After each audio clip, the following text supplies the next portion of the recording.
74% of the country was living less than 100 rupees a day. Wow. X of rent.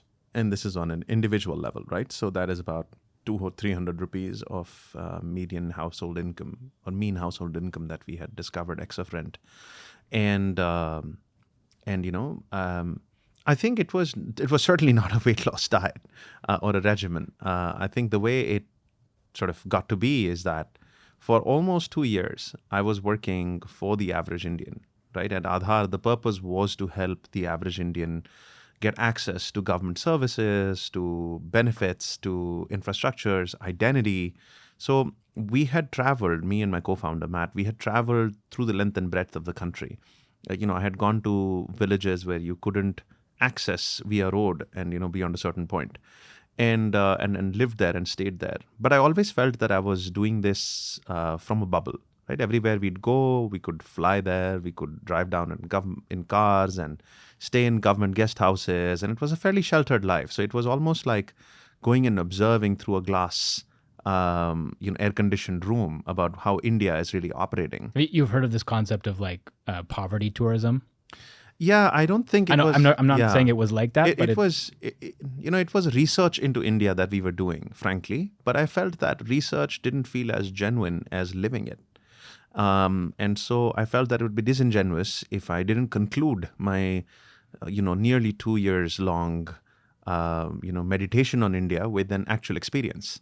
By then I had been armed with a very good perspective from within about the government, about policies, about the way, I was responsible for working with the public distribution system, with the oil and gas system, with the financial inclusion system. So I was, deeply familiar with various aspects of Indian machinery.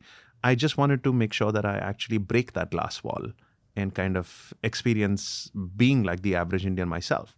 So I literally walked across to my roommate and he's like, hey, listen, I've kind of been thinking that it'll be incredible to actually experience what an average Indian experience is, rather than coming from this, privileged Ivy League life that we've come down from and just observing, we wanted to experience.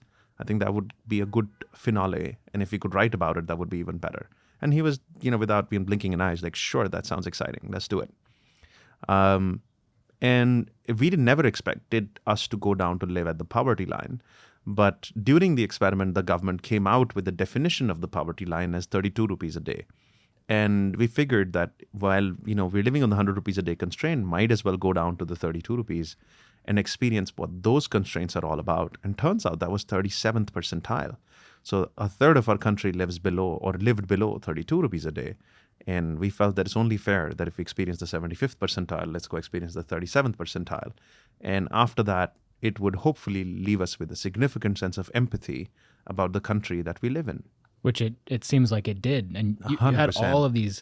I was reading through that blog. I think it's like an archived website at this point. Yeah. But you can go through and just see some of these insights, like, for example, it's cheaper to take a bike than it is to take a bus, right? From a fuel to distance ratio. Yeah, no wonder you have entire families traveling on a bike, because that is still the most cost-effective way of traveling from point A to point B. Yeah, you get and you'll see this, right? And you wonder, these parents are so irresponsible. They've got 2 kids on the front and a kid on the back, and the mom's carrying another kid. And what are they thinking? But really, that's just how they get by.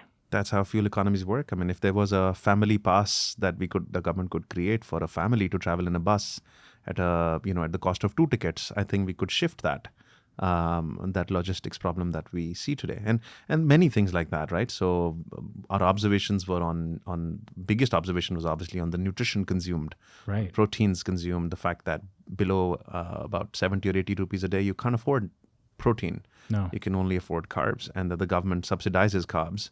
So effectively, the government is subsidizing diabetes in a way, by subsidizing rice, wheat, and sugar. So I could intersect my experience at public distribution system where I saw the government subsidizing rice, wheat, and sugar to what people actually are eating on the ground, and the fact that there is not enough protein to go by at the lower income levels. For sure. And several other aspects, insurance, healthcare, addiction. So, every other day we'd go dive deep into some of these aspects. And it was sort of our way of doing, I wish back in the day video podcasts were in vogue, because I think that's what we would have been doing like this. But we were busy writing away on a blog. I would have loved to interview you at the tail end of that experience and have you share those stories. Like I remember you had written about how it was cheaper to make, for example, dosa than to eat Parle G, which everyone thinks of Parle G as like the cheapest, staple that anyone could eat, which is kind of depressing in a way. Like a sweet biscuit